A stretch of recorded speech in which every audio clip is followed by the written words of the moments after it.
여러분, 부부는 닮는다는 말이 있죠. 물론 외모의 측면에 있어서는 이 말이 정말 사실인지 아닌지에 대한 이 과학적인 공방이 있습니다. 하지만 외모를 제외한 모든 면에 있어서는 이 말이 어느 정도 사실로 인정을 받고 있어요. 그럴 수밖에 없죠. 부부는 세상에서 가장 많은 시간을 함께하고 가장 많은 부분을 공유하는 사이이기 때문입니다. 세월을 함께 보내는 동안 부부는 생각도 비슷해지고 가치관도 닮아가게 됩니다. 희로애락을 함께 하는 동안 풍기는 인상까지 비슷해지죠. 심지어 어떤 연구 결과에 의하면 부부는 식습관과 생활 습관까지 비슷하기 때문에 질병도 닮는다고 그래요.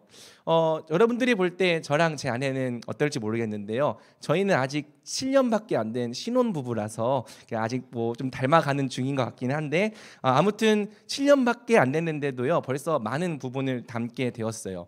일단 저는 연애 시절에 아내에게 커피를 처음 배웠습니다. 제가 원래 맥심만 먹었었거든요. 근데 연애를 하면서 아메리카노를 또 마시게 되었고요. 요즘에는 같이 이제 같은 카페에서 원두를 사서 이 드립을 내려 마시는 것을 취미로 삼고 있어요. 또 결혼 전까지만 해도 저는 콜라를 마시는 콜라파였습니다. 그런데 아내는요 사이다만 마시는 거예요. 당연히 제가 혼자 콜라를 마실 수가 없겠죠. 어느새 저도 탄산음료는 사이다만 마시게 되었습니다.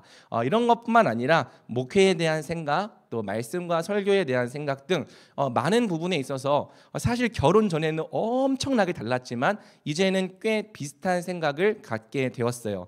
물론은 아직 맞는 부분보다 안 맞는 부분이 좀 많은 것 같기도 한데요. 그래서 안 맞는 부분이 있을 때는 여전히 다투기도 하고 좀 이렇게 투닥거리기도 합니다. 하지만 이런 부분마저 시간이 지나면 꽤 닮아가게 되겠죠. 왜? 부부란 그런 사이이기 때문입니다. 모든 것을 함께함으로 서로를 지속적으로 또 전인격적으로 닮아가는 사이이기 때문이죠. 지금까지 우리는 마태복음 5장을 통해서 율법의 온전함을 이루어 나가는 하나님 백성의 방향성을 살펴보았습니다. 하나님 백성은 온전함을 추구하도록 부르심을 받았습니다. 하나님 백성은 하나님께서 온전하신 것처럼 관계와 거룩과 인격, 의와 사랑 모든 면에 있어서 하나님의 온전하심을 닮아가도록 부르심을 받은 거죠. 그런데 말씀을 들으면서 우리 마음 한켠에는 이런 생각들이 다 있었을 거예요. 율법이 말하는 그 온전함의 기준이 무엇인지는 알겠지만 대체 우리가 어떻게 그렇게 높은 수준에 다다를 수 있다는 말인가?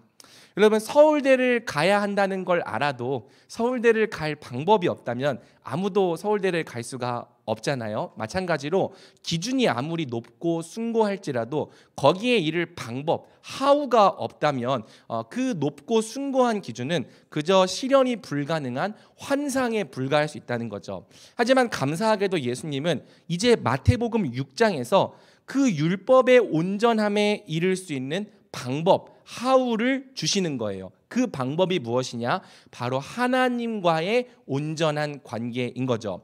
예수님은 우리가 하나님의 온전하심을 닮아갈 수 있는 유일한 방법으로 하나님과의 온전한 관계를 말씀하시는 겁니다. 하나님과 온전한 관계를 맺고 인격적으로 늘 동행하는 사람은 부부가 서로를 닮아가는 것처럼 하나님을 점점 닮아가게 된다는 거죠.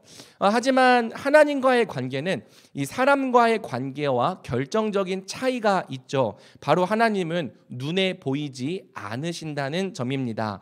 눈에 보이지 않는 하나님과의 관계는 자칫 남과 자신을 속이는 외식된 관계로 변질될 위험성이 있는 거예요. 그래서 예수님은 이제 이웃과의 관계를 넘어서 하나님과의 관계에 있어서 온전함이 무엇인지를 우리에게 가르쳐 가기 시작하는 거죠. 바로 이런 문맥에서 마태복음 6장이 전개되는 겁니다. 오늘 우리가 함께 살펴볼 본문은요, 제가 예전에 보여줬던 개요에서 이 산상수훈의 C파트에 해당하는 본문입니다. C파트는 여러분이 보는 것처럼 우리가 하나님과의 관계에 있어서 온전할 것을 가르치는 부분이죠. 우리가 B파트에서는 이웃과의 관계에서의 온전함을 배웠는데요. 이 B파트가 말하는 이 이웃과의 관계에서 온전함을 이루는 힘은 C파트, 하나님과의 관계에서 나온다는 거예요. 그리고 하나님과의 관계에 있어서 온전함을 이루는 힘은 X, 주기도문이라고 하는 하나님 백성의 독특한 교제에서 나온다는 거죠. 이것을 그림으로 표현하면 다음과 같습니다. 그러니까 그림에서 보는 것처럼 산상수훈은 눈에 보이지 않는 하나님과의 은밀한 관계가 눈에 보이는 이웃과의 관계를 점점 온전하게 완성해 간다고 말하는 거예요. 눈에 보이지 않는 하나님과의 이 은밀한 관계 속에 X, 주기도문이라는 이 참된 교제를 갖고 있는 사람이 산상수훈이 말하는 온전함을 열매로 맺게 되는 거죠. 반대로 겉으로는 똑같이 하나님을 잘 믿는 것처럼 보였어도 실제로 그 하나님과의 은밀한 관계 속에 이 X라고 하는 교제가 없었던 사람은 열매를 맺을 수가 없다는 겁니다. 그러므로 우리는 C 파트를 통해서 하나님과 진짜 온전한 관계를 맺는다는 게 무엇인지를 진지하게 고민해 봐야 하는 거죠. 그리고 하나님과의 관계에 있어서 정말 참되고 인격적이고 온전한 관계를 만들어 나가기에 힘쓰는 자들이 되어야 하는 겁니다. 바로 이러한 내용을 우리가 마태복음 6장을 통해서 계속 살펴보게 될 거예요. 오늘은 그 첫 번째 시간입니다. 하나님과의 참되고 온전한 관계를 만들어 가기 위하여 우리는 무엇에 주의하고 무엇에 힘써야 합니까? 함께 본문을 통해 살펴보도록 하겠습니다. 자, 마태복음 6장의 문을 열면서 예수님은 다음과 같이 말씀하십니다. 우리 함께 읽어볼까요? 시작. 사람에게 보이려고 그들 앞에서 너희 의를 행하지 않도록 주의하라. 그리하지 아니하면 하늘에 계신 너희 아버지께 상을 받지 못하느니라. 자, 이 말씀이 오늘 전체 말씀을 총괄하는 이 표제 말씀이라고 할 수 있습니다. 예수님은 사람에게 보이려고 우리의 의를 행하지 않도록 주의하라 말씀하세요. 의라고 하는 것은요, 옳다라는 뜻이에요. 성경에서 의를 행한다라고 말할 때는 사람에게 옳게 행하는 수평적인 의와 또 하나님께 옳게 행하는 수직적인 의가 있습니다. 물론 이 둘은 서로 구별될지라도 분리되지는 않아요. 하나님께 옳게 행하는 것이 결국 사람에게도 옳게 행하는 거고 또 사람에게 옳게 행하는 것이 결국 하나님께도 옳게 행하는 거죠. 하지만 오늘 본문이 말하는 의는 이 수평적인 의보다는 주로 수직적인 의, 하나님께 올바르게 행하는 의를 의미합니다. 이러한 의는 하나님 앞에서 행하는 경건이라고도 좀 표현을 바꿔서 말할 수 있는 거예요. 그래서 1절을 우리가 다음과 같이 바꿔 읽을 수 있는 거죠. 사람에게 보이려고 그들 앞에서 너희 경건을 행하지 않도록 주의하라. 여러분, 경건의 목적은 하나님입니다. 경건이라고 하는 것은 이 하나님과의 관계에서 우리가 하나님께 행하는 모든 행위를 경건이라고 부르는 건데요.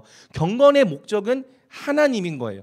더 정확히 말하면 경건의 목적은 하나님과의 관계를 발전시키고 증진하는 거죠. 그런데 예수님은 너희가 사람에게 보이려고 경건을 행하지 않도록 주의해야 한다고 말씀하십니다. 이는 우리가 행하는 경건이 하나님이 아닌 사람을 목적으로 하는 행위로 변질될 수 있다는 뜻이죠. 예수님은 만약 우리가 하나님이 아닌 사람에게 보이려고 경건을 행할 경우 하나님께 상을 받지 못할 거라고 말씀하시면서 당시 경건의 세 기둥이었던 구제와 기도와 금식에 관하여 말씀을 하세요. 이 구제는 보는 각도에 따라서 사람에게 옳게 행하는 의라고도 할 수 있지만 유대인들은 구제 또한 하나님을 위한 경건으로 이해했습니다. 그래서 우리가 지금 표에서 보는 것처럼 구제, 기도, 금식 이 세 가지가 당시 유대인들의 경건을 대표하던 경건의 세 기둥이라고 이해할 수 있는 거죠. 이 세 기둥에 관한 말씀에는 다음과 같은 세 가지 공통점이 있습니다. 첫째, 예수님은 너희 경건을 외식하는 자와 같이 행하지 말라고 강조하시죠. 그러니까 외식한다는 것은 전에도 말했던 것처럼 가면을 쓰고 연기한다는 거예요. 어떤 사람의 모습을 그렇게 연기하는 게 외식인 거죠. 예수님은 외식하는 자들이 그들의 상을 이미 받았다라고 계속해서 강조하십니다. 자, 둘째, 예수님은 이에 대한 처방으로서 우리의 경건을 은밀하게 행하라고 계속해서 말씀하시죠. 경건을 은밀하게 행해야지만 은밀한 중에 보시는 하나님께서 은밀하게 갚아주신다는 내용이 오늘 본문에서 계속 반복됩니다. 그리고 마지막 셋째, 예수님은 하나님이 우리의 아버지라는 사실을 계속 강조하세요. 이것은 사실 오늘 본문뿐 아니라 6장 전체의 강조이기도 하죠. 하나님이 우리의 아버지다. 저 멀리 그냥 알 수 없는 또는 객관적인 신이 아니라 하나님과 우리는 아버지와 자녀라는 굉장히 친밀하고 인격적인 관계를 맺고 있다라는 사실을 강조하는 겁니다. 그러니까 경건을 왜 은밀하게 행해야 하는가? 참된 경건은 바로 나와 내 아버지의 친밀한 인격적인 관계를 바탕으로 이루어져야 한다는 거죠. 이 세 가지 공통점이 오늘 본문의 큰 틀을 정리해 줍니다. 그러니까 당시 유대인들은요, 당연히 하나님을 위해서 행해야 될 이 경건을 사람을 위한 외식으로 변질시켰던 거예요. 그래서 예수님은 우리가 하나님과의 관계에 있어서 진정한 온전함을 추구할 수 있도록 이 변질되고 왜곡된 경건을 하나하나 교정해 주시는 거죠. 자, 그렇다면 이제 구체적인 강론을 좀 살펴보겠습니다. 첫 번째로 예수님은 구제에 관해서 다음과 같이 말씀하시죠. 우리 2절을 함께 읽어보겠습니다. 시작. 그러므로 구제할 때 회당과 거리에서 하는 것 같이 너희 앞에 나팔을 부지 말라. 진실로 너희에게 이르노니 그들은 자기 상을 이미 받았느니라. 아까 말한 것처럼 당시 유대인들에게 구제는 사람에게 행하는 의이면서 동시에 하나님을 향한 경건이었습니다. 하나님을 사랑하고 하나님을 경외하는 사람은 반드시 가난한 자들을 구제하기에 힘써야 한다고 당시 유대인들은 생각했던 거죠. 여러분, 구제라고 하는 건 좋은 일이죠. 어려운 사람들을 돕는 일이잖아요. 그런데 예수님께서 구제하는 사람들의 어떤 부분을 지적하시는 겁니까? 내적인 동기를 지적하시는 거예요. 왜? 그들의 구제가 하나님을 기쁘시게 하기 위하여 행해지는 구제가 아니라 사람에게서 영광을 받고자 행해지는 이 외식된 구제였기 때문입니다.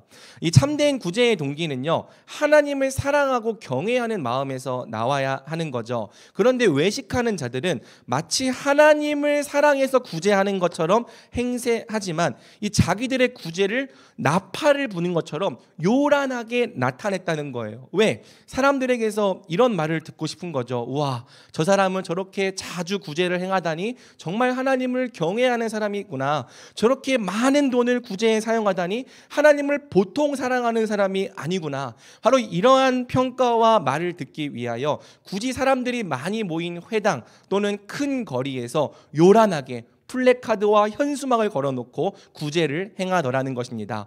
오 하나님, 여기 가난하고 굶주린 자가 있습니다. 하나님을 정말 사랑하는 제가 어찌 이 가난하고 굶주린 사람을 못 본 채 할 수 있단 말입니까? 제가 주님을 위하여 이 사람에게 긍휼을 베풀겠습니다. 큰 소리로 말하면서 구제를 행하더라는 거죠. 그러면서 어떻게 합니까? 눈을 살짝 가늘게 뜨고 사람들이 지금 나를 어떤 표정으로 바라보고 있는지 살피더라는 거예요. 그러면서 사람들의 얼굴에 드러난 이 존경과 감탄의 표정을 보면서 만족하더라는 거죠.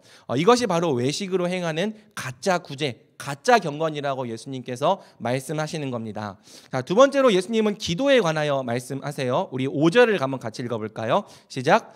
또 너희는 기도할 때 외식하는 자와 같이 하지 말라. 그들은 사람에게 보이려고 회당과 큰 거리 어귀에 서서 기도하기를 좋아하느니라. 내가 진실로 너희에게 이르노니 그들은 자기 상을 이미 받았느니라.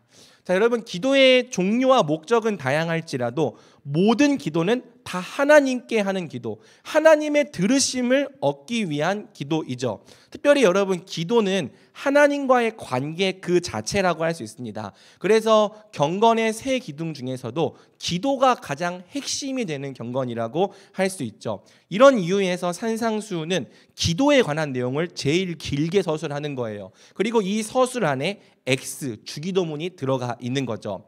경건한 유대인들은 하루 3번 정해진 시간에 기도했다고 합니다. 정해진 시간이 되면 하던 일을 멈추고 그 자리에서 기도했다고 해요.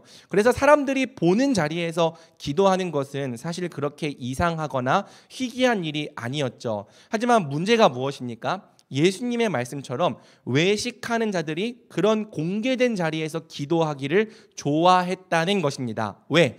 그들은 하나님께 들으심을 얻는 것보다 사람들에게 자기의 의로움과 경건한 모습을 보이는 것에 더 많은 관심이 있었기 때문이죠. 와, 저 사람은 기도를 저렇게 거룩하게 하는구나, 기도를 저렇게 많이 오래 하는구나, 열정적으로 하는구나, 저 사람은 뭔가 다른 사람이구나, 특별한 사람이구나, 이런 말을 듣고 싶은 거예요. 그래서 누구보다 하나님을 경외하는 사람처럼 경건한 모습으로 기도하면서도 한편으로는 지금 사람들이 날 향해 어떤 말을 하고 있는지 귀를 기울이고 있더라는 겁니다. 자, 세 번째는 금식에 관한 말씀이죠. 한번 같이 읽어볼까요? 16절입니다. 시작. 금식할 때 너희는 외식하는 자들과 같이 슬픈 기색을 보이지 말라. 그들은 금식하는 것을 사람에게 보이려고 얼굴을 흉하게 하느니라. 내가 진실로 너희에게 이르노니 그들은 자기 상을 이미 받았느니라. 자, 금식의 목적은 무엇입니까? 금식의 목적은요, 하나님 앞에서 자기를 낮추고 부정하는 겁니다. 금식은 하나님께 자신의 낮음과 겸비함을 보이기 위해, 그래서 긍휼과 자비를 구하기 위해 행하는 경건이에요. 하지만 외식하는 자들에게 금식은 역시 자기를 의로운 자로 나타내기 위한 좋은 도구에 불과했던 거죠. 그래서 그들은 자기가 금식 중이라는 사실을 알리기 위하여 온갖 티를 다 내고 다녔던 겁니다. 슬픈 기색을 띠고, 아 주여 그러면서 이렇게 슬픈 기색을 띠고 막 얼굴 흉하게, 막 이렇게 볼 약간 들어가게, 못 먹은 것처럼 얼굴을 흉하게 한다는 거예요. 뿐만 아니라 머리와 얼굴에 젤을 뿌려서 지금 내가 금식하고 있다는 사실을 온 동네방네 알리고 다녔다는 거죠. 왜? 이런 말을 듣고 싶은 거죠. 와, 저 사람 오늘도 금식 중이라고? 뭐 10일, 20일, 30일, 40일 금식을 대체 몇 번이나 하는 거야? 저 사람 진짜 경건한 사람이구나, 이런 말을 듣고 싶어 했다는 거죠. 하지만 이 세 경우에 대해서 예수님이 하시는 말씀이 다 똑같습니다. 마태복음 6장 2절, 5절, 16절 다 똑같이 기록되어 있죠. 한 번만 같이 읽어볼까요? 시작. 진실로 너희에게 이르노니 그들은 자기 상을 이미 받았느니라. 그러니까 외식하는 자들이 경건을 행하며 얻기를 기대했던 것은요, 하나님과의 관계가 아니라 처음부터 사람들의 평가와 인정이었던 거예요. 그러니까 예수님 말씀하시는 거죠. 그들이 자기 상을 이미 받았다. 여기서 이미 받았다라고 번역된 단어의 원뜻은요, 전부 다 받았다라는 뜻입니다.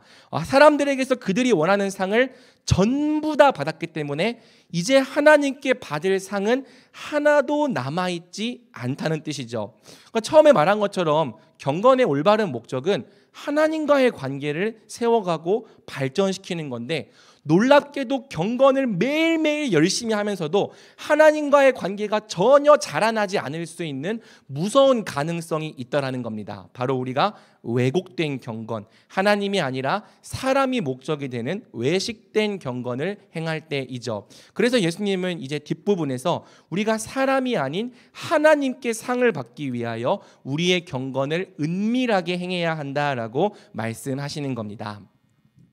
사랑하는 여러분, 이 말씀을 우리가 좀 어떻게 적용하면 좋을까요? 사실 이 말씀의 가장 쉽고 간단한 적용은요, 사람이 아니라 하나님을 위해 경건을 행하자가 될 거예요. 기도할 때도 하나님을 위해 하고, 또 묵상할 때도 하나님을 위해 하자. 그 적용이 맞습니다. 틀리지 않아요. 하지만 제가 여기서 끝내지 않고 이 말씀을 조금 더 우리 신앙에 깊이 적용해서 여러분들에게 한번 좀 고민해 보게 하려고 합니다. 저는 이 말씀을 공적인 신앙과 사적인 신앙에 관한 말씀으로 좀 이해하고 적용해 보려고 하는 거죠. 오늘 본문이 말하는 이 외식이란 결국 사적 신앙이 결여된 상태에서 우리가 공적 신앙에만 치중할 때 나타나는 모습이라고 할 수 있기 때문입니다. 여러분, 우리의 신앙생활은 크게 공적 신앙과 사적 신앙으로 이루어져요. 공적 신앙은 말 그대로 공적인 신앙, 교회에서 우리가 사람들과 함께 행하는 신앙이죠. 반면에 사적인 신앙은 말 그대로 사적 신앙, 사람들은 알지 못하는 나와 하나님과의 이 은밀한 관계와 관련된 신앙입니다. 이 공적 신앙과 사적 신앙은요, 둘 다 필요한 신앙이고요, 어느 한쪽만 있어서는 안 됩니다. 그리고 둘이 서로 영향을 줘요. 공적 신앙이 사적 신앙을 발전시키고 사적 신앙이 있어야지만 공적인 신앙을 올바르게 행할 수 있는 거죠. 그래서 건강한 신앙은 이 공적 신앙과 사적 신앙의 균형이 있는 신앙입니다. 그래서 오늘 본문도 공적 신앙 자체를 거부하는 말씀이라기보다는 이 둘 사이의 균형이 무너질 때의 문제를 지적하는 말씀이라 할 수 있는 거죠. 여러분, 사적인 신앙은 사람들의 눈에 보이지가 않습니다. 사적인 신앙은 오직 나와 하나님만 아는 은밀한 신앙의 영역이에요. 외부로 쉽게 노출되지 않는다는 거죠. 내가 하나님과 개인적으로 어떤 관계를 갖고 있는지 사람들 알 수가 없어요. 둘만 있을 때 어떤 교제를 나누는지, 개인적으로 내가 하나님과 어떤 대화를 주고받는지 사람들이 알 수 있는 방법이 없다는 거죠. 자, 반면에 공적인 신앙은요, 사람들의 이목이 가득한 공적 영역에 노출되어 있습니다. 그래서 여러분, 공적인 신앙은요, 좋든지 싫든지 사람들의 평가와 피드백을 받기가 쉬운 거죠. 여러분, 그렇지 않겠습니까? 저 사람이 지금 교회를 나왔는지 안 나왔는지 바로 알 수 있잖아요. 예배에 빠졌는지 안 빠졌는지, 기도회를 하고 있는지 안 하고 있는지. 공적 신앙은 바로바로 확인이 가능하고요, 확인만 가능한 게 아니라 평가도 바로바로 가능하다는 특징이 있는 거예요. 야, 쟤는 예배 시간에 맨날 늦더라. 제가 맨날 안내 서면서 늦게 오는 친구들 있으면 이렇게 시계 한 번씩 두드려 주는데, 예배 시간에 맨날 늦더라. 찬양 시간에 찬양을 안 하고 그냥 멀뚱멀뚱 앉아 있더라. 설교 시간만 되면 휴대폰 보거나 늘 졸고 있네. 기도회에 한 번을 안 나오더라. 이렇게 공적 신앙은요, 평가가 바로바로 되는 거죠. 나쁜 평가뿐 아니라 좋은 평가도 바로바로 이루어집니다. 야, 쟤는 찬양 진짜 저 표정 봐봐, 진짜 열심히 해. 야, 설교를 이렇게 열심히 들을 수가 있어? 모임에 빠지는 모습을 본 적이 없고, 섬김도 하나가 아니라 막 여러 개를 하고 있네. 1봉, 2봉, 3봉, 4봉, 5봉. 우리 교회는 한 4봉 정도 하고 있으면은 봉사를 안 하고 있다라고 말해야 된다는 얘기를 들은 적이 있는데요. 아무튼 막 봉사는 막 하나가 아니라 막 여러 개를 하고 있고요. 심지어 새벽 기도에 나오더라. 새벽을 깨우네. 야, 쟤는 믿음이 진짜 좋은 것 같아. 새벽에 기도한다는 거는 정말 이 믿음이 보통 믿음은 안 되는 거죠. 여러분, 새벽 기도 못 나오면 월삭 기도회라도 좀 많이 나오면 좋겠습니다. 아무튼 이렇게 공적 신앙은요, 사람들의 이목에 노출되어 있다는 거예요. 그래서 우리가 자연스럽게 어디에 신경을 더 쓸 수밖에 없습니까? 밖으로 노출되지 않는 이 사적인 신앙, 하나님과의 이 사적인 관계보다는 사람들에게 노출되는 공적 신앙에 신경을 더 기울일 수밖에 없는 겁니다. 우리가 사람들에게 비난을 받지 않기 위해서라도 어느 정도는 경건한 사람을 연기하는 거죠. 그러니까 적어도 교회에 오면 쌍욕이나 비속어는 안 쓰는 거예요. 뭐 가끔 쓰는 지체들도 있는데 대단한 친구들입니다. 그러니까 아무튼 교회에 오면은 교회에 맞는 말, 기독교와 어울리는 표현으로 갑자기 우리의 언어가 패치가 돼요. 바뀌어요. 그리고 뿐만 아니라 되게 교회 안에서는 다 착하고 미소도 이렇게 항상 있으면서 인격적인 성품을 어느 정도는 연기하더라는 거죠. 그래서 교회에 오면은 사람들이 다 말도 예쁘게 하고 양보도 잘하고 뭔가 이렇게 착해진 것처럼 보이는 거예요. 사실 안 그렇거든요. 그렇게 보이는 거죠. 또 여러분, 시간이 지나면 또 교회 안에서 점점 중요한 역할과 직분을 맡게 되고요. 그때 가서 사실 나 신앙 없는데 이런 사람으로 보이기가 부끄럽습니다. 그러니까 나중에 되면 어떻게 합니까? 우리가 직분에 걸맞는 믿음과 거룩한 신앙인의 모습을 솔직하게 어느 정도는 연기를 하게 되는 거죠. 사람들에게 나를 믿음 있는 사람으로 보이기 위하여 기도도 최대한 유창하게 하려고 하고 표현도 최대한 거룩하게 하려고 하는 겁니다. 목사인 저도 마찬가지인 거예요. 이런 이유로 정말 리얼 새신자, 정말 교회 평생 처음 다녀보는 새신자가 아닌 이상 교회 생활을 오래 한 사람 중에는 공적 신앙에 있어서 부족한 사람이 거의 아무도 없게 되는 거죠. 다 잘하더라고요, 공적 신앙을. 또 공적 신앙이 능숙해짐에 따라서 우리는 마치 우리 자신이 믿음 있는 사람이 된 것처럼 생각하기도 하는 겁니다. 내가 공적인 신앙 활동에 열심히 참여하고 있기 때문이죠. 하지만 문제는요, 우리 신앙에 있어서 공적 신앙이 번지르르해진 만큼 사적인 신앙이 별로 자라오지 못했을 수 있다는 점이에요. 우리가 하나님과 우리 사이에 이 사적인 친밀함에 관심을 기울이지 않고 겉으로 드러나는 공적인 신앙에만 관심을 기울여 왔다면 우리의 공적 신앙과 사적 신앙의 격차는 계속해서 벌어질 수밖에 없다는 거죠. 그 결과 우리는 공적인 자리에서는 하나님과 친밀하게 행동하지만 사적인 자리에서는 하나님과의 교제가 거의 없는 불균형적인 신앙에 빠질 수 있다는 겁니다. 바로 이 상태를 성경은 외식이라고 부르는 거죠. 여러분, 쇼 윈도우 부부라는 말을 들어본 적 있습니까? 이 쇼 윈도우는 이 상품을 보여주는 진열 창문을 말하는 건데요. 이 쇼 윈도우와 부부라는 말이 합쳐져서 쇼 윈도우 부부라는 용어가 만들어졌어요.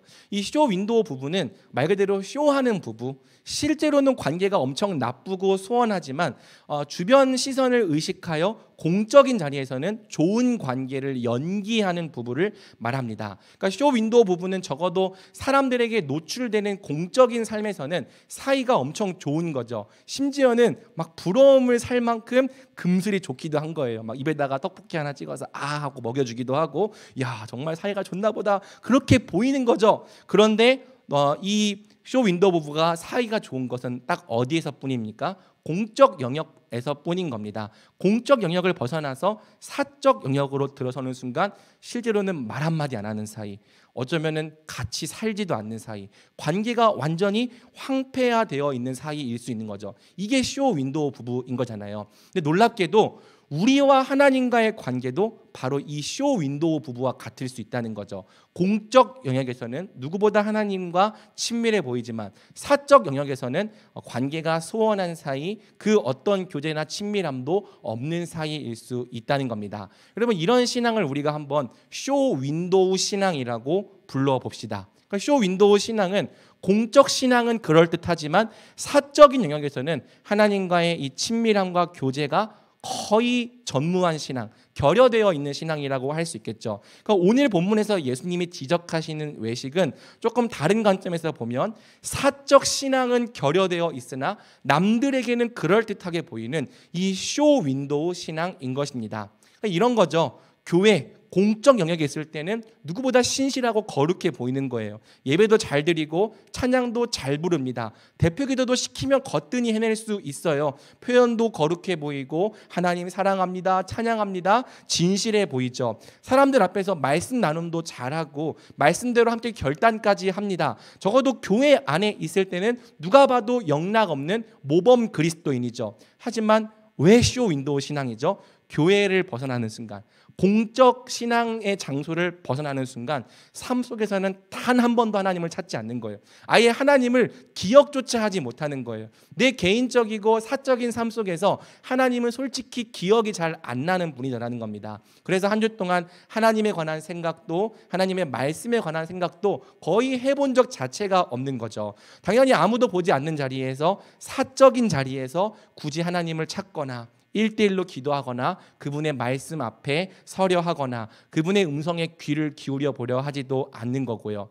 교회에서는 분명 하나님이 내 예배와 찬양을 받으시는 분인데 내 사적인 삶에서 하나님이란 존재가 영향을 미쳤던 적이 거의 없는 겁니다. 또 하나님의 말씀이 내 인생의 어떤 중요한 선택을 하는 것에 있어서 크게 좌우했던 적도 별로 없는 거죠. 내게 있어서 하나님은 딱 주일 하루, 그것도 교회 안에서만 만나는 분이지 굳이 사적이고 개인적인 삶에서까지 만나야 할 분은 아닌 거예요. 그러니까 쉽게 말해 하나님이 직장 동료인 거죠. 그러니까 직장에서는 만나지만 퇴근하면 직장 동료 안 만나는 것처럼 교회에서는 만나지만 교회 밖을 나가서까지 만나야 할 분은 아닐 수 있다는 겁니다. 이렇게 공적인 영역에서는 해야 될 의무를 다 하지만 정작 사적인 영역에서 하나님과의 어떤 관계도 이루어지지 않고 있다면, 사랑하지도 않고 찾지도 않고 그분의 뜻을 행하고자 고민하지도 않고 아예 하나님이라는 분 자체가 관심 밖에 있다면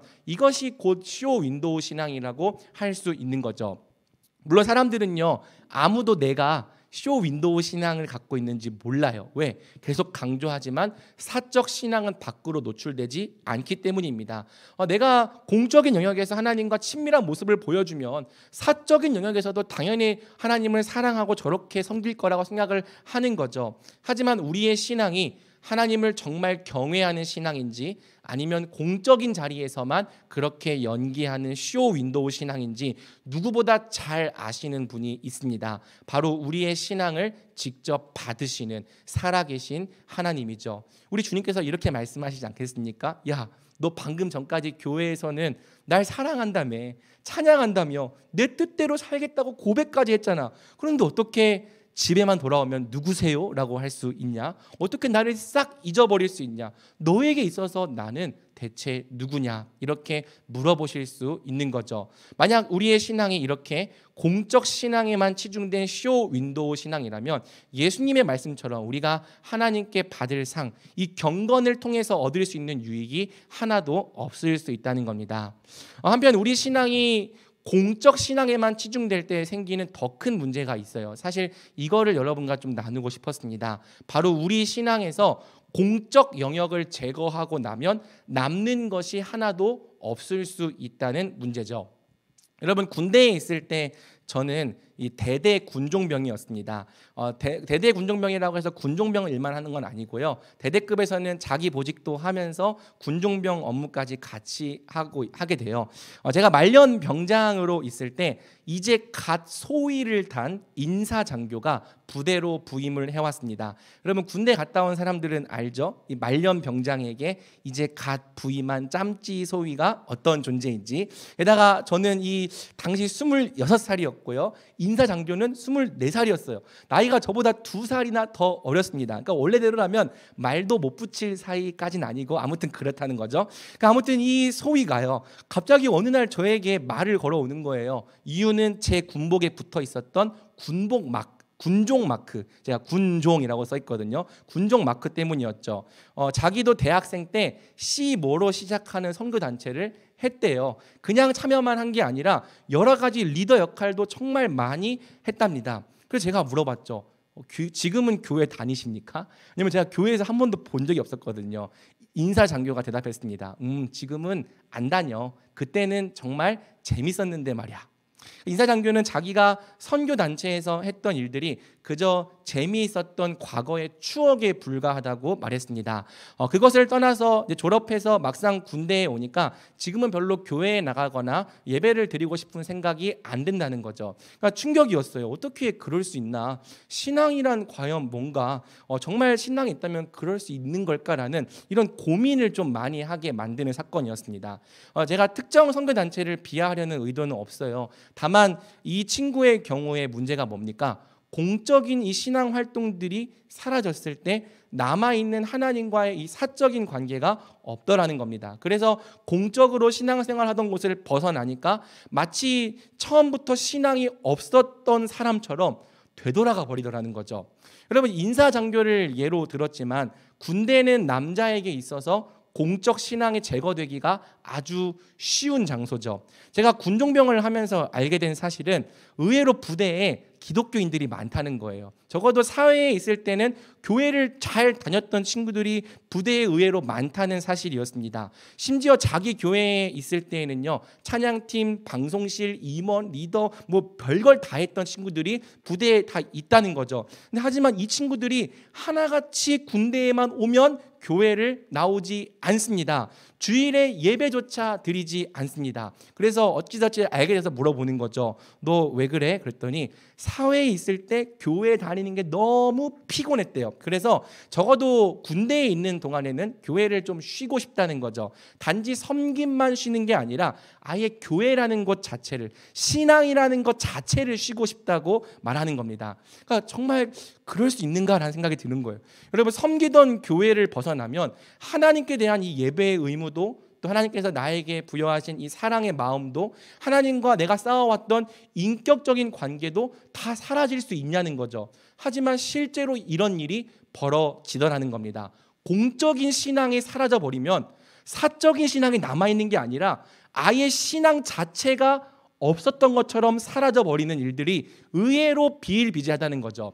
여러분, 같은 일이 청년부를 졸업할 때도 벌어져요. 청년부에 있을 때는요, 누구보다 열정적으로 모든 예배와 또 기도에 임했고요, 누구보다 열정적으로 공동체를 섬겼습니다. 그런데 의외로 적지 않은 사람들이 청년부를 졸업할 때 신앙생활까지 함께 졸업해 버립니다.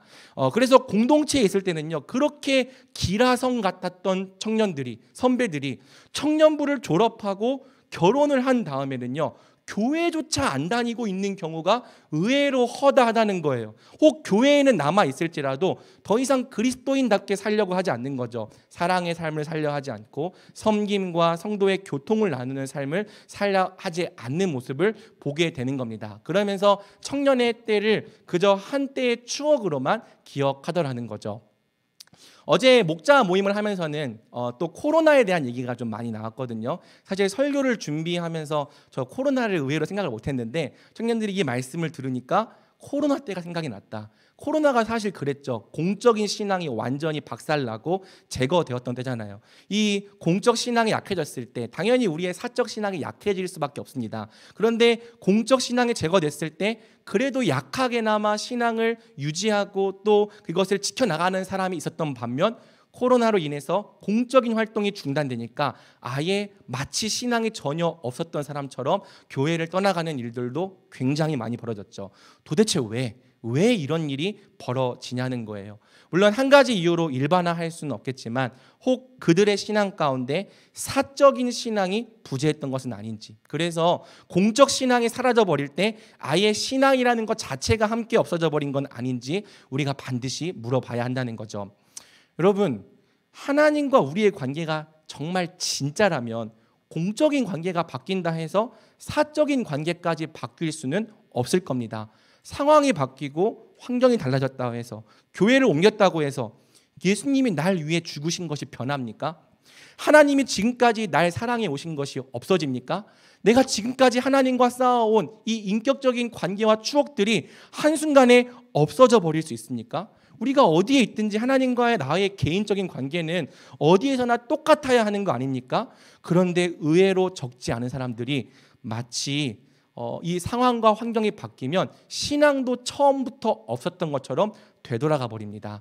열심을 내던 교회, 열심을 내던 공적 영역이 사라지고 나면요, 마치 처음부터 하나님을 몰랐던 사람처럼 되돌아가는 거예요. 마치 예수님의 십자가를 알지 못했던 사람처럼, 하나님의 사랑을 한 번도 몰랐던 사람처럼 살아가는 거죠. 좀 직설적으로 강하게 말하면 소위 하나님과 쌩까고 살아가더라는 겁니다. 왜? 바로 하나님과 그 사람의 사적인 관계가 혹시 처음부터 부재했던 건 아니었냐는 거죠. 공적으로는 다 하는 것처럼 보였고 친밀해 보였지만 사적인 친밀함이 없었던 거 아니냐는 겁니다. 그러면 우리 인간관계도 그렇잖아요. 공적으로 만나던 사람을 꼭 사적으로도 만나지는 않습니다. 공적으로는 시간을 아무리 많이 함께 보냈을지라도, 그래서 매일 점심 밥을 먹고 또 항상 같은 사무실에 있었을지라도요, 공적인 관계가 사라져버리는 순간 단 한 번도 연락하지 않는 사람이 우리 인생에 실제로 많은 거죠. 그냥 공적으로 얽혀 있었으니까 해왔던 거지, 공적인 관계만 사라지면 더 이상 연락하지 않는 사람 우리 인생에 많은 겁니다. 그럼에도 불구하고 연락하는 사람이 있다면 함께 있는 동안 사적인 관계도 함께 만들어 왔던 사람뿐이겠죠. 마찬가지인 거예요. 여러분, 하나님을 공적인 장소에서 공적으로만 마주해 봤을 뿐 사적으로도 한 번도 마주해 본 적이 없었던 사람은요, 실제로 하나님과 관계가 있었던 것이 아닐 수 있습니다. 친했던 게 아닐 수 있다고요. 그래서 하나님과 관련된 공적인 자리를 떠나버리면은 더 이상 하나님을 만나야 될 이유도 사라지는 거고요, 하나님을 개인적으로 찾아야 될 이유도 사라지게 되는 거죠. 여러분, 하나님과 사적으로 친밀한 관계를 맺어왔던 사람은요, 그가 어디에 있든지 항상 하나님을 찾고 하나님께 부르짖습니다. 하나님을 기억하고 의식하는 삶을 살아가요. 왜? 나와 하나님과의 관계가 있으니까요. 나를 아는 사람이 있든지 없든지 항상 하나님께서 원하시는 삶을 살아가려고 노력하는 거죠.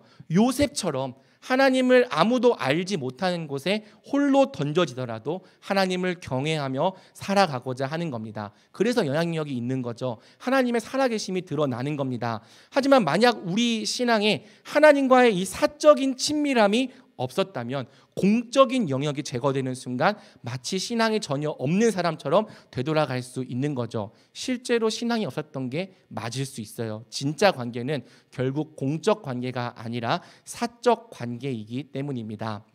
여러분, 공적 신앙과 사적 신앙, 우리 모두에게 꼭 필요한 신앙이지만 이 둘 중 진짜 관계는 당연히 사적 신앙에 있는 거예요. 그래서 우리 신앙이 진짜인지 아닌지를 점검해 보려면 우리 신앙에서 공적인 부분을 모두 제거해 보면 됩니다. 우리 신앙에서 공적인 부분을 모두 제거했는데도 하나님과 나 사이에 뭔가 남아있는 게 있다면 우리는 하나님과 관계가 있다고 할 수 있는 거죠. 강호경이라는 사람에서 목사라는 직분을 제거해 보는 거예요.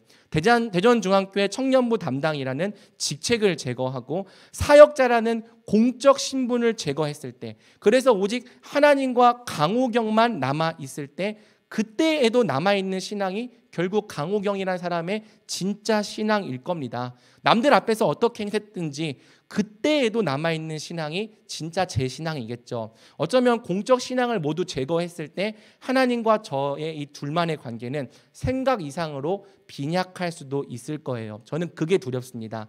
이 말씀을 가르치는 저부터가 공적 신앙에만 치중하는 외식하는 자일 것 같아서, 쇼 윈도우 크리스찬일 것 같아서 두렵습니다. 그래서 저도 늘 목사나 사역자가 아닌 강호경이라는 한 개인으로 하나님의 사랑받는 자녀로 하나님을 만나고자 힘쓰고 있는 거죠. 마찬가지입니다. 여러분에게서 공적인 신앙을 제거했을 때, 찬양팀을 제거하고 또는 예배팀을 제거하고 임원이라는 타이틀을 제거하고 모든 걸 다 제거했을 때 여러분과 하나님 사이에 남아있는 게 뭡니까? 여러분과 하나님 단 둘만 남았을 때 하나님과 여러분의 관계는 대체 어떤 관계예요? 여러분, 하나님과 둘만 있을 때 무슨 얘기를 주고받습니까? 여러분의 하나님은 대체 여러분의 인생에 어떤 영향력을 미치고 있습니까? 분명 누군가에게는요, 하나님과의 이 사적인 관계가 공적인 관계보다 훨씬 더 풍성할 수도 있을 거예요. 그러니까 빙산의 일각이죠. 교회에서 예배드릴 때 또 뭐 하는 모습일 때는 저 사람이 저렇게 풍성한지 몰랐는데 알고 보니까 하나님과 단 둘이 있을 때 더 많은 이야기, 더 깊은 교제를 풍성하게 나누는 사람도 있을 거예요. 그게 그 사람의 진짜 신앙이겠죠. 하지만 또 누군가에게는요, 하나님과의 사적인 관계가 거의 없다시피 한 사람도 있을 겁니다. 공적인 자리에서는 모든 걸 다 하지만 사적인 자리에서는 마치 친하지 않은 사람과 단 둘이 있는 것처럼 하나님과 무슨 말을 해야 할지 모르겠는 거죠. 기도만 하려고 앉으면 너무 어색해서 대체 무슨 말을 해야 될지 모르겠는 사람, 하나님과 여전히 어사인 사람. 다른 사람들이랑 같이 있을 때는 어울리지만 둘만 있으면 한마디도 못하는 사람이 있을 수 있는 거죠. 우리에게 공적 신앙을 다 제거했을 때 하나님과 우리 사이에 남아있는 관계가 없다면 우리는 어쩌면 헛된 신앙의 기초 위에 우리의 신앙을 세워온 것일 수 있습니다. 여러분, 우리가 오해하면 안 돼요. 공적 모임에 열심히 많이 참여하는 게 그게 우리 신앙은 아니에요. 도움이 되고 당연히 해야 되지만 그 자체가 우리의 신앙이라고 할 수 없습니다. 사역을 많이 하는 것도 우리 신앙이 아니고 지식이 많은 것 역시 우리 신앙이 아니죠. 우리 신앙은 딱 하나, 하나님과 우리 사이에 사적이고 은밀한 인격적인 관계입니다. 공적인 영역을 다 제거했을 때, 모든 타이틀을 다 떼어냈을 때, 그러고도 하나님과 나 사이에 남아있는 그 관계가, 그게 진짜 우리와 하나님과의 관계일 거예요. 그래서 신앙생활을 하는 동안 하나님과의 이 사적인 관계를 만들지 못한다면 우리는 언제까지나 공적 신앙에 치우친 신앙, 외식에서 벗어날 수가 없는 거죠. 자, 그렇다면 우리가 어떻게 해야 합니까? 예수님께서 우리에게 주시는 처방은 아주 분명합니다. 바로 우리와 하나님 아버지 사이에 은밀하고 사적이고 친밀한 관계를 만들어 나가기에 힘써야 한다는 거예요. 예수님께서 세 가지 경건에 있어서 모두 한결같이 강조하시는 표현이 있습니다. 바로 은밀함이죠. 예수님은 우리가 구제를 행할 때 은밀하게 하라고 명령하세요. 너는 구제할 때에 오른손이 하는 것을 왼손이 모르게 하여 내 구제함을 은밀하게 하라. 은밀한 중에 보시는 너희 아버지께서 갚으시리라. 기도할 때도 골방에서 은밀하게 행하라고 명령하시죠. 너는 기도할 때 내 골방에 들어가 문을 닫고 은밀한 중에 계신 내 아버지께 기도하라. 은밀한 중에 보시는 내 아버지께서 갚으시리라. 금식도 마찬가지입니다. 너는 금식할 때 머리에 기름을 바르고 얼굴을 씻으라. 이는 금식하는 자로 사람에게 보이지 않고 오직 은밀한 중에 계신 내 아버지께만 보이게 하려 함이라. 은밀한 중에 보시는 내 아버지께서 갚으시리라. 그러니까 왜 우리가 구제도 기도도 금식도 모두 은밀하게 행해야 됩니까? 물론 이 말씀을 우리가 문자 그대로 지킬 수 없어요. 실제로 공적으로 행하는 일들도 많을 거예요. 그런데 이렇게 말씀하시는 의도가 뭡니까? 바로 우리의 경건을 받으시는 하나님 아버지와의 은밀한 관계를 만들어 가라는 거죠. 우리 하나님 아버지께서 은밀한 중에 계신다는 거예요. 그래서 우리가 은밀한 중에 계시는 아버지를 만나기 위하여 계속해서 은밀한 곳으로 은밀하게 나와야 한다고 예수님께서 말씀하시는 거죠. 그래야 은밀한 중에 보시는 아버지께서 우리의 경건에 상을 주실 거라는 것입니다. 여러분, 하나님은 지금처럼 이 공적인 장소에도 계시지만 사적인 장소, 우리가 하나님 앞에 홀로 서 있는 은밀한 장소에도 함께 계십니다. 그리고 어쩌면 엘리야가 그랬던 것처럼 은밀한 곳이야말로 하나님의 세밀하고 은밀한 음성을 듣기에 가장 좋은 장소일 수 있는 거죠. 하나님과의 참된 친밀한 관계는요, 사람이 너무 많고 화려하고 시끄러운 자리에서 만들어지기보다는 오히려 누구도 보지 않는 조용하고 고요하고 은밀한 자리에서 만들어져 갈 때가 많다는 겁니다.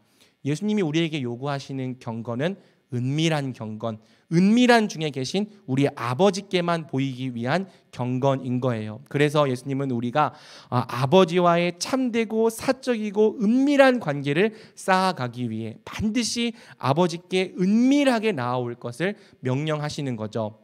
왜 구제할 때 오른손이 하는 일을 왼손이 모르게 하라는 거예요? 선을 행하고 긍휼을 베푸는 동기가 사람들의 인정이 아니라 하나님을 향한 사랑이 되게 하기 위해서인 거죠. 사람에게 나타내고 사람에게 보이는 순간 우리는 하나님이 아닌 사람의 인정을 받기 위하여 의를 행하려는 유혹에 휩싸일 수밖에 없는 겁니다. 그래서 예수님은 오직 하나님과 나만 아는 은밀한 가운데 구제를 행하라고 말씀하시는 거죠.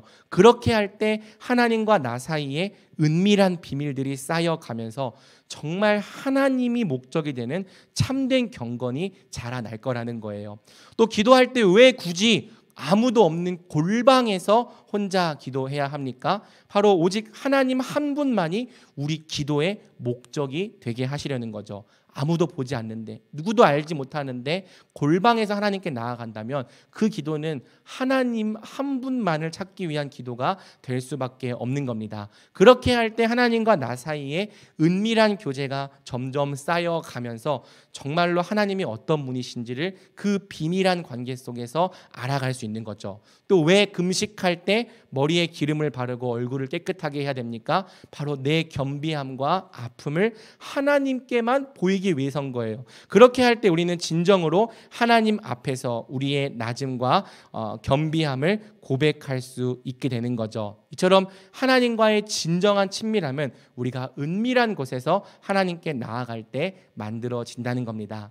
물론 여러분, 우리가 우리의 경건을 은밀하게 행하면요, 사람들은 우리의 경건을 알아주지 않을 거예요. 우리가 사실 자랑하고 싶은 마음도 있잖아요. 이번 주에 큐티 한 번도 안 빼놓고 잘했다. 그리고 성경도 매일 3장씩 읽었다. 또 새벽 기도도 일주일에 4번이나 나왔다. 우리가 막 경건을 자랑하고 싶은 마음이 있잖아요. 그런데 은밀하게 행하면 아무도 알아주지 않겠죠. 인정해주지 않겠죠. 하지만 우리가 이 은밀한 경건으로 하나님을 찾는다면 하나님과 우리 사이에 비밀한 관계들, 은밀한 관계들이 계속 쌓여져 가겠죠. 결과적으로 하나님과의 그 은밀한 만남 속에서 아버지와 자녀인 우리 사이에 지극히 사적이고 친밀한 인격적인 관계가 만들어져 가는 겁니다. 여러분, 이 관계를 만들어야 우리 신앙이 진짜가 되는 거예요. 성경이 말하는 진짜 신앙은 공적 신앙에만 치우친 외식이 아니라 하나님과 나 사이에 지극히 은밀하고 사적이고 인격적인 알을 가진 신앙인 거죠. 이 은밀한 신앙이 있어야지만 우리가 어디에 있든지 항상 하나님 앞에서 하나님과 함께 살아가게 되는 겁니다. 여러분, 제가 길게 설명했지만 이 길 역시 마태복음이 요구하는 굉장히 좁은 길입니다. 산상수훈이 말하는 모든 길은요, 다 좁은 길, 좁은 문인 거예요. 그럼 보통 공적 신앙으로만 만족하려 하지 누가 하나님과 사적인 관계까지 만들려 하겠어요. 그냥 공적 예배와 공적 시간 채우는 것도 힘든데 따로 사적으로 하나님과 만나려 하는 사람들이 과연 많이 있겠냐는 거죠. 과거에나 오늘날에나 하나님과의 은밀한 친밀함을 추구하는 사람은 그리 많지 않은 겁니다. 그래서 이 길이 좁은 길이고 찾는 사람이 많지 않은 협착한 길인 거죠. 하지만 예수님의 말씀처럼 하나님이 주시는 모든 상은 다 이 은밀하고 사적인 관계 안에서 주어집니다. 하나님은 우리가 은밀한 중에 계시는 하나님을 찾아 은밀한 곳으로 나아올 때 우리 믿음에 상을 주시는 거죠. 그래서 여러분, 우리 신앙에 하나님과의 이 사적이고 은밀한 친밀함이 없다면 평생 교회를 다니면서도 예배가 주는 유익을, 기도가 주는 유익을, 말씀이 주는 유익을 누려보지 못할 수 있는 거예요. 우리가 정말 신앙생활을 하면서 하나님을 만나고 또 하나님을 닮아가고 삶이 변화되는 복을 누리려면 반드시 하나님을 내 하나님으로, 내 아버지로, 내 주님으로 가장 은밀한 자리에서 만나야 하는 거죠. 그래서 사랑하는 여러분, 제가 여러분에게 바라는 것은요, 여러분이 청년의 때에 하나님과 여러분 사이에 특별한 친밀함을 만들어가는 겁니다. 여러분, 청년의 때에 남겨야 될 것은 다양한 사역 경력이 아닙니다. 또 지체들과의 추억 물론 중요하지만 그것도 목적이라고 할 수는 없죠. 스스로 내가 해볼 만큼 다 해봤다는 자기 만족도 아니고요. 내가 교회와 공동체를 위해 뭔가를 했다는 자기 의도 우리 신앙의 목적이 될 수가 없을 거예요. 제가 여러분들에게 정말 원하는 것은요, 이것 하나입니다. 다른 것은 얻지 못할지라도 하나님을 진짜 나의 하나님으로 얻길 원하는 거죠. 다른 누군가의 하나님이 아니라 바로 여러분 자신의 하나님으로 가장 친밀하고 사적인 관계를 맺은 분으로 얻기를 원하는 겁니다. 그러기 위해서 우리가 해야 할 일은 딱 한 가지인 거죠. 하나님을 만나기 위하여 은밀한 곳으로 계속해서 나아가십시오. 방법은 딱히 제한하지 않겠습니다. 고민해 보세요. 다만 공적 신앙으로만 만족하지 말고 여러분이 있는 이 사적인 자리에서, 은밀한 자리에서 하나님을 찾으십시오. 그래서 아무도 알지 못하는 은밀한 자리에서 하나님과 은밀하고 비밀한 관계를 매일매일 만들어 가십시오. 하나님과 겉으로 친한 사이가 되지 말고 좀 진짜 친한 사이가 되어 보십시오. 우리 주님께서 그렇게 되기를 원하신대요. 그래서 누가 뭐라 하지 않더라도, 보는 사람이 없더라도 나랑 하나님이랑 정말 친하기 때문에, 하나님을 사랑하기 때문에 그분의 명령을 사랑으로 지키는 자들이 되어 가십시오. 이걸 하나 얻으면요, 여러분은 모든 걸 다 얻은 겁니다. 여러분이 하나님을 진짜 여러분의 하나님으로 얻게 되는 순간 여러분 인생에 하나님과의 진정한 동행이 시작될 거기 때문이죠. 말씀 맺겠습니다. 오늘 본문의 세 가지 경건은요, 모두 은밀한 중에 보시는 내 아버지께서 갚으시리라 라는 말로 끝나고 있습니다.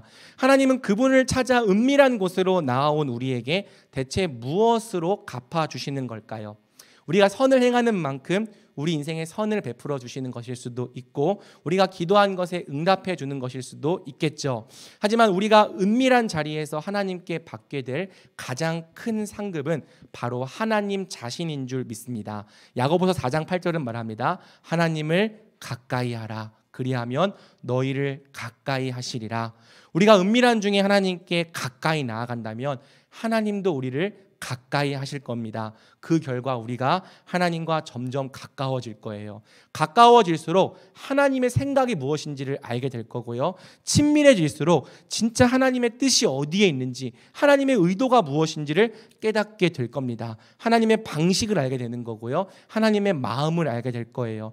단지 하나님을 머리로 아는 것을 넘어서 정말 인격적으로, 통전적으로 그분이 누구신지를 경험하여 알게 될 겁니다. 그렇게 할 때 어느새 우리가 하나님을 닮아 있게 되는 거죠.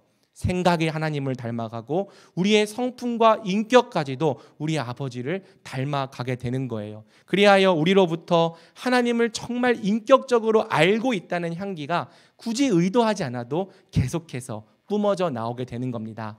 그런 향기를 맡게 될 때 저는 굉장히 기뻐요. 가끔 그런 사람이 있습니다. 처음 만난 사이인데도 내가 은밀하게 만나왔던 그 하나님의 향기가 저 사람에게서도 느껴지는 거죠.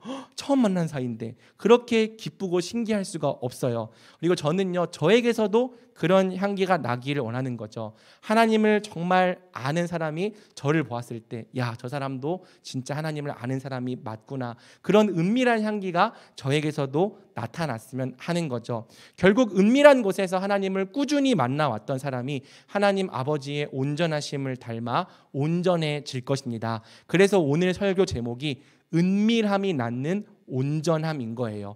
온전함은 결국 은밀함에서 나오는 거죠. 우리 청년부가 바로 이 말씀에 반응하길 바랍니다. 청년의 때에 딱 하나, 하나님과의 은밀한 관계를 만드십시오. 그 누구보다 하나님과 가깝고 친밀한 사이가 되어가기를 꿈꾸십시오. 우리 청년부가 하나님과의 은밀한 관계를 추구하는 백성, 은밀함을 통해 날마다 온전함으로 자라가는 거룩한 하나님의 자녀들 되기를 우리 주님의 이름으로 축복합니다. 아멘.